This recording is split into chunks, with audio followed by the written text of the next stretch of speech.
Hey, so today I wanted to talk about the 5 main things I think would improve Path of Exile immensely.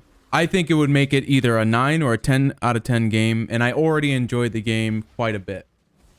So in the background here, this is just my ARC build. I was going to use this as a video for something. I don't remember what, but it doesn't really matter. The map is juiced out, and I think this is still when I'm using Spell Echo, which, you know, I could talk about in another video. But basically, the 5 things I think that would make Path of Exile immensely better. So the first is some way to level through the game without interacting with the campaign at all. So every time you want to level up a new character, you go through the same 10 acts, and it's really 5 acts because the second time through it's just the same acts, except like they're flipped and they have some different things, but it's the same 5 acts. And I only have limited experience with this game. Some people have been playing this game for like 8 years or whatever. I can't imagine, like, especially if you make like a hardcore character, going through like, and that would raise the stakes so much. I get it, but like just losing your character and having to do that over again, I couldn't bring myself to do that. I could see myself doing like an ethical, like, you know, if I actually die, you know, not like my internet cuts out or something hardcore character. Anyway, I think leveling, like, let me use Delve. And of course, the caveat is, you know, you have to have already beaten the campaign 1 time. Or maybe make it like 5 times. Even then, like, you know, after the 5th time, I've already seen all the stuff. That's why I think Diablo 3 does it so well, where you can ignore the campaign completely. You can just do certain things, and like the rifts, you can just do those and ignore the campaign. I think that's just fantastic. The second thing, and I know Zizarin made a video about this just recently, and of course a lot of other people have talked about it, but why do I have to dance on my keyboard every 6 seconds? I use longer duration, so even if you don't have that, they last even shorter, and you're just 1 2 3 4 5 1 2 3 4 5. And you know, sometimes, whoa, wait up. Sometimes you change it up because sometimes you'll have a life flask there, and you don't want to spam your life flask, right? So I just think that for the amount of power that they give you, you need to use them. If you're not using them, you're doing less damage, you're clearing maps slower. So there needs to be some sort of balance there. And, you know, I think the easiest way to do it would be to change how the flash system works in PoE 2, or add a macro in the game like the Chinese client has. As far as I know, you know, maybe those pictures are doctored or whatever, you know, and I don't have my own personal experience with the Chinese client, or, you know, whatever other clients there are. But if I could just press the 1 button and activate my flask, it would be like, that would be on my mouse, and I could play this game like I play pretty much any other action RPG. You know, use my one hand, occasionally press a couple buttons up there, you know, to use some skills. But having to constantly do this, like, dance on the keyboard, and I don't, you know, I'm getting older, right? I'm like, you know, approaching my 30s. I don't have any repetitive stress injuries or anything like that on my hands yet, but I can see how something like that could just completely deter somebody from playing the game. So speaking of the Chinese client, the other thing I would like to see is some sort of death recap. League of Legends does this fairly well. I'm sure there are other games that do it fairly well as well. But the Chinese client of Path of Exile I believe also has a death recap. It has some sort of, when you die, you can see what things killed you, because I pretty much can tell, you know, what happened. Like earlier today, I opened up a Legion, and I'm running around doing my thing, making sure my arcane cloak is active. I'm looting, and from off the screen, this dude leap slams onto me, and I die instantly. Now, I don't know why I died instantly. I'm guessing it's because, you know, my physical damage reduction is too small. But I would like to know that information. Did this guy have like other modifiers? You know, was it elemental and this? I mean, I'm assuming if it was elemental, I probably wouldn't have died, because you can fairly easily cap your resistances. And of course, you know, I'm level 96 or whatever. My resistances are capped by now, but I just want to know what ends up killing me, and then, you know, maybe I can take the time. You know, maybe I need to put a Rumi's flask on instead, or a basalt flask on, because these things consistently keep killing me. But if I can't see or know what's killing me, and obviously sometimes you can do the self deduction, or you can do the deduction yourself, right? I think deduction doesn't sound like the right word, but you can figure it out yourself most of the time. But sometimes you just blow up and you die. And it doesn't help that, you know, the whole texture streaming thing, which isn't on this list, maybe that would be like number 6, or, you know, maybe number 0, because the whole texture streaming thing, I don't understand how it's still like, I feel like every league, and I feel like I heard somebody say this recently, I feel like every league they're trying something new to like test it out. And for PoE 2, it'll be I mean, hopefully smoothed out, but you never know, I guess, right? GGG is reminding me more and more of who's the company who does Dead by Daylight? Behavior. They're reminding me more and more of Behavior, because like every patch that Behavior does in Dead by Daylight, it's like something else breaks, and it's the most frustrating thing, and it just makes you not want to play the game. You know, I'm sunk in this game, you know. I want to play the game. Please don't break it. So those are the first 3. And by the way, these aren't numbered. I have them written down, and I want to talk about them just a little bit. The 4th thing, I guess, then would be some sort of in-game trading system. RuneScape has the Grand Exchange, and I think it's the best thing. I think out of all of these things, this would be my number 1. I could, you know, I can sit there and spam on the keyboard all day. I can mostly figure out why I died most of the time. And you know, the whole leveling thing, that's like an inconvenience compared to the trading, which is also an inconvenience, but it's a different inconvenience in multiple different ways.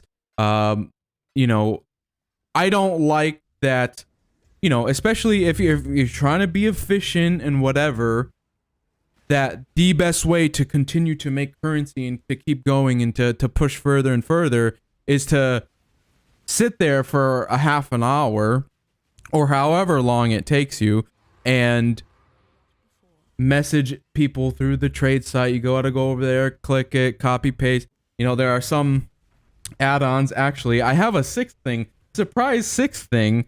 Let me just write it on down there. So I don't like that. I think it's very like archaic.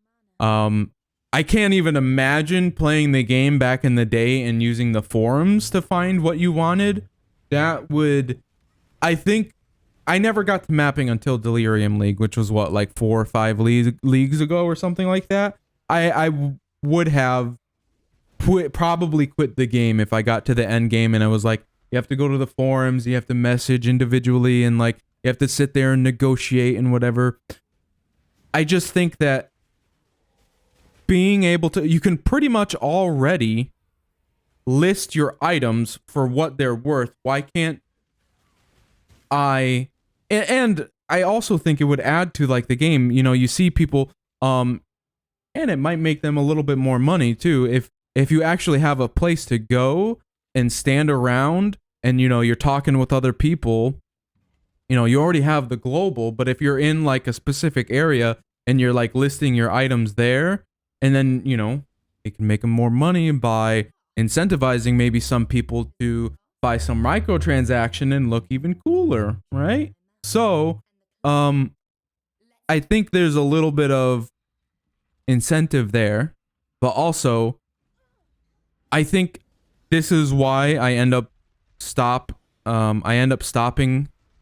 my playtime with the game, I guess, because I end up just frustrated that, you know, if I want to go and buy like a large amount of, you know, whatever, you know, scarabs, maps, whatever it is, it just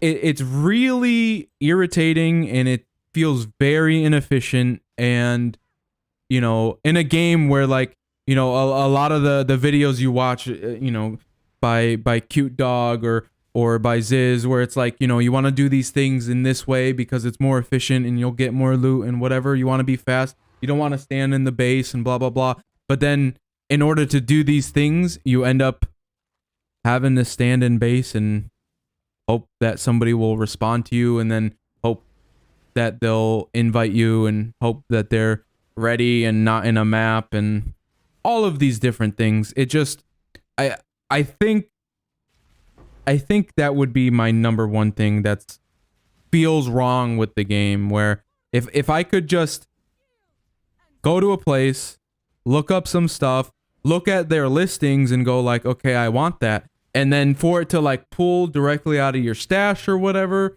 like that would just be amazing. The last thing that I have written down, besides the bonus, okay, is that drops mean something. So, you know, if you just look at like an ultimatum, or when you kill mostly any enemy in the game, you just piles and piles of just useless stuff, right? Like, you can argue that, you know, maybe the 1 in 50,000 rare that you identify will be worth something, but even if you did, and you would have to identify so many different things and finally go like, oh, that's worth something. I would much rather there be like, you know, if you kill a unique thing, you get something maybe good, versus like just tons and tons and tons of things dropping, because then you just don't want to pick up anything, and then you end up with these filters where you're only picking up the stuff that, like, you know, fits nice and clean in your inventory. And, you know, I've also heard arguments that with how many items are dropping, it just tanks the frame rate of the game, which I don't know if that's, you know, really true or applicable. You know, I'm not a game dev, but if something like that could end up saving me a couple of FPS and making the game run smoother, then cut the loot into like 1/20th of what it is, so that this way, when I actually want to click on something, click on a rare, it's actually worth looking at. Now the sixth thing I thought of, in RuneScape again has this sort of issue where you don't even play on the RuneScape client anymore. You know, it used to be a browser game, and now you can download it and all of these different things. But you don't do that anymore. You use a third party toolkit called RuneLite, or some people I guess use RS Buddy or OS Buddy. I don't know what it's called because I don't use that one. I've also heard of Conduit. I used to use that one. But it feels really bad to like start the game and then like go to price check something using Alt D. That's where my mine is. But I go to price check and nothing pops up, and I'm like, right, I have to open up 5 programs if I want to play the game efficiently. I think the Grand Exchange thing would fix a lot of that. You could probably work some kind of like price history into the whatever they want to call their if you know if it ever happened their trading in game system. So you know you wouldn't need to price check things as much. I mean the rares, of course. You know, oh, this one has 3 reses, but they're only tier 3s. But you know, oh, it's worth fucking 2 chaos. Like whoop-de-doo. But some things like the rares, they pretty much, there's like a handful of them that are like 50 chaos plus, and then there's the ones that are worth 1 chaos, right? Or less. And that was something I thought about the other day. Who are the people selling rares for like 1 alchemy at a time? Who's doing that? Is that just bots? Like, I'm pretty uninformed about this game. I've been watching videos here and there, but for the most part, like, who's gonna waste their time, like, especially this far into the league? Like, what's an alchemy to you? You'd have to do, what, 800 trades to get, like, 1 exalt or something like that? Anyway, I do think that there are several things that they could probably do to minimize the amount of add-on programs, but some of them, for example, I think it's Mercury Trade or something like that, where I don't use it, but I want to use it because it keeps track of your buffs. So like every 6 seconds there could be a buff on the middle of your screen, buff icon that says, and it'll tick down or whatever, and then okay, flask up, right? But at a certain point, so like the whole trade, this would get fixed. Like a lot of these things would get fixed if you just added the trade in game, because you could just go to the Grand Exchange, buy the things you want, and then you wouldn't have to message anybody, which means you wouldn't need to have like PoE lurker, which is another one that I run. So it's Awakened, PoE lurker, Mercury. There's one more. Path of Building, which they could just have a more in-depth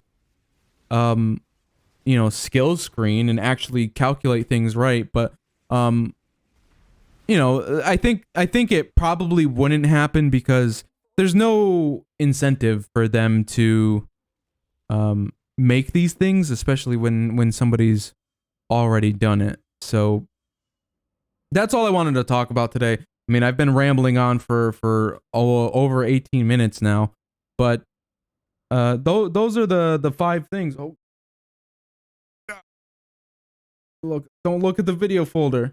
Don't look at the Wii background either. Okay. Well, yeah. Oh, look, Excellence Next, another add-on that would probably get fixed with the Grand Exchange, or some kind of selling apparatus built actually into the game. But yeah, I think that's it for the video, and I will see you in the next video, which I don't know what it's going to be about. Later.